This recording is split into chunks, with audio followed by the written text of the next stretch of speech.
Camilinha, eu já vi que você vai estrear com tudo hoje. Em que história é essa de pessoas que não se apaixonam, que querem ter a identidade sexual reconhecida? Quem são esses seres? Como nós os chamamos? Do que vivem, né? Do que se alimentam, exato. do que respiram. Exatamente, olha. Tô com um exemplar aqui do lado. Inclusive, estávamos esperando o Adriles voltar para participar dessa pauta com a gente, que ele vai adorar essa pauta com toda certeza. Bom, gente, esse assunto ele tem repercutido muito desde o ano passado, um pouquinho antes da pandemia, e tomou mais força durante a pandemia. Os aromânticos. O que é isso? Já pensou como seria se você não se apaixonasse nunca? Nunquinha mesmo. Nada de borboletas no estômago, pensando em crush, nem dor de cotovelo por um amor não correspondido. O que parece inimaginável para uns é uma realidade para outros, os aromânticos. Mas o que é isso? É um movimento de pessoas que não sentem, seja de forma total ou parcial, atração romântica por outras pessoas. Inclusive, a gente separou um caso aqui. Até uma matéria que foi dada no jornal O Globo, tá? Falando a respeito disso. Aqui a gente está vendo na tela exatamente a bandeira dos aromânticos. Eles se identificam com essa cor, essas cores, que é o verde. Uma mistura de palmeirense com corintiano. Exato, mas não é nada disso, tá? Na verdade, essa bandeirinha aí, ela representa as cores deles, que é exatamente contrário ao rosa, que o rosa ele traz na bandeira do LGBTQIA+, exatamente o lance do romantismo e tudo mais. E o verde, ele tem esse lance de não ter sentimento algum, de trazer a frieza. O cinza e o preto da tem bandeira, não? Selva. E a gente trouxe um caso aqui que saiu no jornal O Globo de um casal que uma dessas pessoas é a romântica. Olha só. Deve ter ficado feliz. Super feliz, só que não. Não é apaixonado por mim, só me tolera. Quer dizer, um deles só se declara, Só o um, outro não. O outro é apaixonado. Exatamente, o outro é apaixonado. É um casal que realmente se identificou dessa forma, se colocou dentro desse grupo dos aromânticos e o outro não. E ficou bem chateado, mas vou contar agora pra vocês. Olha, o soldador catarinense Fábio Miller, de 28 anos, ele nunca sentiu aquele amor que se vê em filmes, novelas e músicas. Ele é casado há 6 anos e ele tinha dificuldade em retribuir o romantismo do marido, gerando desgaste no relacionamento. Foi então que numa pesquisa sobre bandeiras LGBTQIAP+, no ano passado, ele deparou-se com as cores verde, branca e preta da aromanticidade. Na bandeira romântica, o verde se opõe à cor rosa, como eu comentei aqui com vocês, que está associado ao romance, e a escala representando, né, os diferentes níveis de aromanticidade, também identificada como aro. Essas pessoas, elas se identificam como aro. Aros. Aros? Mas não é o Aros? Os Aros aqui da Jovem Pan. Que fique claro, Aros, se você estiver me ouvindo O Aros agora, é apaixonado. Os Aros vão chegar aqui. O Aros da Jovem Pan é apaixonado. Não sei. Não vamos causar polêmica e jamais comprometer a vida dele em relação à esposa dele, ok? Bom, foi uma revelação, né? Miller, ele passou a se identificar como um aromântico, ou seja, alguém que não sente interesse romântico por outras pessoas. Os aros, como eles se apresentam, podem gostar de sexo ou não, podem ter relacionamentos sérios ou superficiais, espera aí, Adriles, podem ser héteros, tá? Gays, bi, trans, ou seja, pode se classificar em qualquer opção sexual, porém não tem sentimento nenhum, não tem romantismo, não tem melação, não tem nada disso. O negócio é o sexo só. Exato. A única invariável eles não se apaixonam, tá? Eles não se apaixonam, pelo menos não da forma como seus antônimos ou aloromânticos entendem a ideia de paixão. Perfeito. Não tem paixão. O que costumava ser visto como uma frieza emocional, agora vem sendo reivindicado como uma identidade sexual. Inclusive foram lançados vários fóruns, vários grupos. Isso começou a acontecer em fevereiro na internet, começou a bombar. E tem fóruns, grupos de pessoas que se identificam, que se colocam nessa lacuna. E eles têm debatido muito na internet em relação a isso. Tem fóruns em relação a isso, discutindo sobre esse assunto. Ou seja, o caminho da pessoa é ser solteiro ou solteira pro resto da vida. Não necessariamente. Pode se casar e esse exemplo desse casal uma companheira, amiguinha. Que o cara, esse Miller, ele se identificou dessa forma. Mas ele não é que ele vai separar do cara e tipo, agora eu não quero mais. Não, ele não quer dar presente no dia dos namorados. É só isso. Não, mas espera aí, gente. Desculpa, a compreensão tá complexa aqui. Eu quero entender o seguinte, pra que ele casou então? Pra ter uma amiga e transar. Pra ter uma amizade mais não precisa íntima. casar pra Segundo isso. ele, foi uma amizade mais É isso aí. O ponto do Paulo é muito interessante. Porque o romantismo, o pressuposto de você se completar com alguém, de você achar uma alma que se complete a sua, o ideal de uma paixão que você busca, que você confluir a pessoa, de ter filhos, de construir, ele só é o princípio de um casamento, ou de um namoro, de uma aproximação, ele só é justificado pelo romantismo. Você não vai ser amigo de alguém com quem você transa, simplesmente vai passar a vida inteira dela. O casamento em si é uma instituição romântica. Eu acho meio perigoso esse arromantismo, porque eu acho que é um passo pra cafajestice sexual.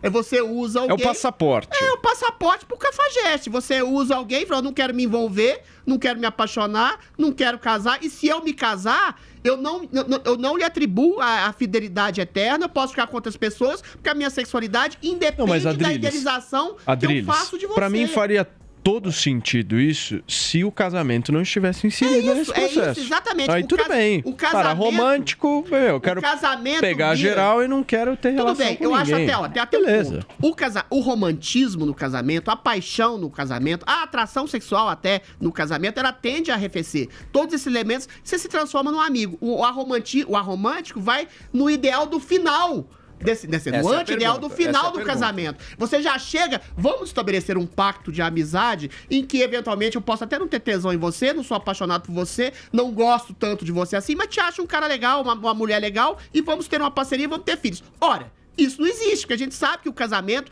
é um problema. Você tem relações problemáticas em qualquer medida, por mais que você seja apaixonado. E aí, nessa medida em que você é romântico, você não estabelece um vínculo afetivo, por que você não pode trair ela com outras pessoas? Por que você não pode ficar com outras pessoas? Ou seja, a objetificação do corpo do outro vira simplesmente o próximo passo do aromântico. Ou seja, é uma coisa meio insensível. Sabe como eu vejo isso? Só um minuto, Joel. Deixa eu só concluir aqui, gente, o assunto para vocês debaterem a respeito, que eu sei que tem pano para manga. Já existe desde o ano passado, Paulo, inclusive, uma semana da consciência do espectro aromântico, que acontece alguns dias após, sabe o quê? A maior data mundial da celebração romântica que rola lá nos Estados Unidos, que é a de São Valentim, que rola em fevereiro, né? Aqui a gente comemora dia 12 de junho, mas lá é em fevereiro. E voltando à história do Miller, para concluir, para vocês entenderem como que ele se sente a respeito disso, eu separei umas aspas dele. Aí, pessoal, boa. Tá escrito assim, ele fala assim: meu marido entendia meu arromantismo como desinteresse da minha parte. Antes de conhecer o termo, eu tinha dificuldade de expressar. Eu mesmo achava que era uma pessoa que nunca tinha aprendido a amar. Diz Miller, né, que volta e meia se vê obrigado aí a desmontar o romantismo do parceiro.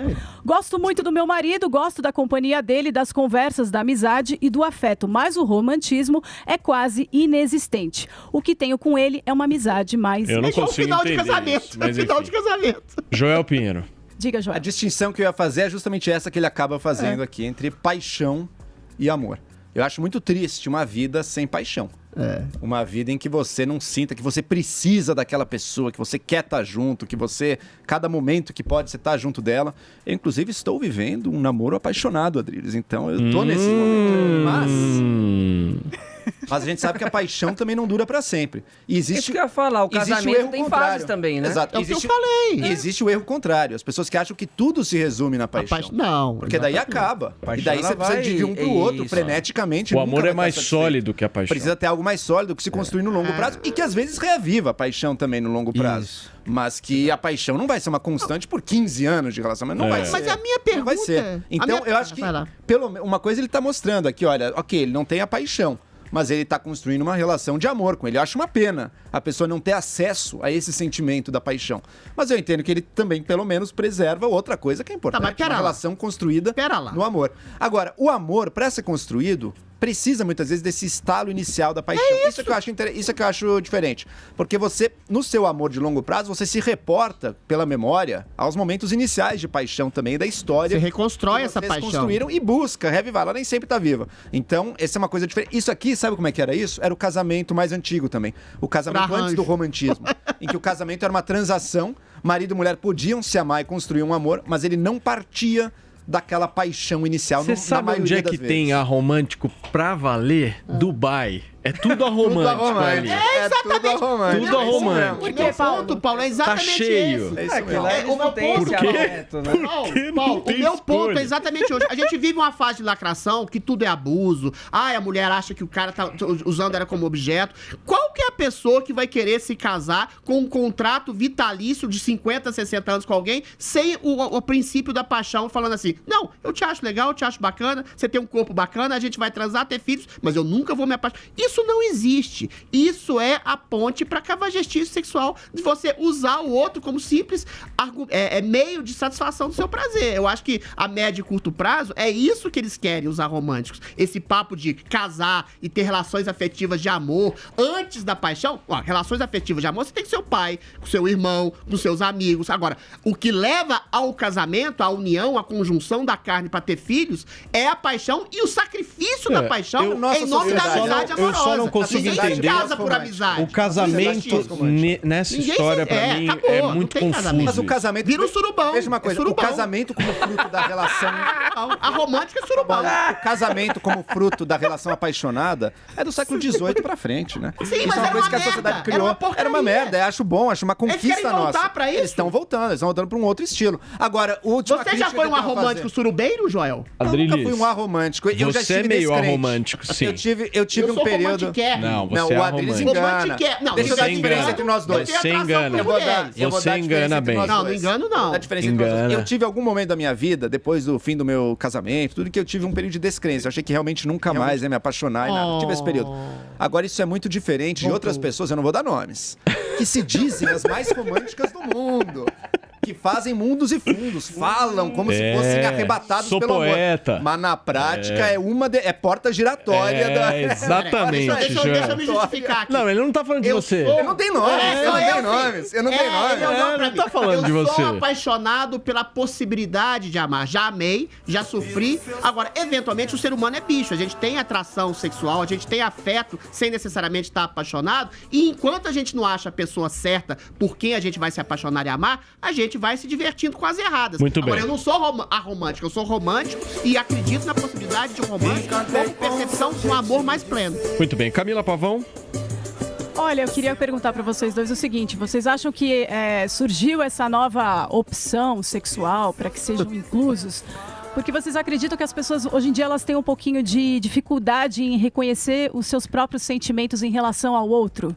Boa. Nossa, ótima pergunta. Complexa. Muito boa. Só que é o seguinte, eu tenho 30 segundos pro intervalo, então é 15 segundos cada um. 15 pra cada. Olha o depoimento desse cara, quando ele descobriu a palavra, parece que a vida dele mudou, né? Mas ele já sabia que ele era daquele jeito. O que muda a palavra? Eu sou a favor do seguinte, pra mim, pra virar bandeira, pra virar sigla, você tem que ser alvo de preconceito social. O aromântico não é alvo de preconceito, de discriminação, de opressão no dia a dia. Diferentemente do homossexual, diferentemente do transexual. E, Joel, eles se sentem... Essas pessoas que têm essa postura se sentem incompreendidas. Mas eles não são discriminados assim pela sociedade. Por isso que eles se colocam dessa forma. Isso de ódio não é muito diferente. Adriles, pra fechar. Você tem a obrigação de amar, a obrigação de se apaixonar. A mulher tem muito disso, né? Você tá no começo da relação, ela te coloca como se tivesse obrigação de estar apaixonado e totalmente vinculado. Não, a gente tá usando a pessoa pra ver se a gente se apaixona ou se encanta pelo ideal. Por outro lado, eu acho que você abdicar totalmente, a rigor, da paixão é abdicar da vida, porque a vida sem paixão é um saco. Aí é furunfar, comer, defecar, pelo amor de Deus.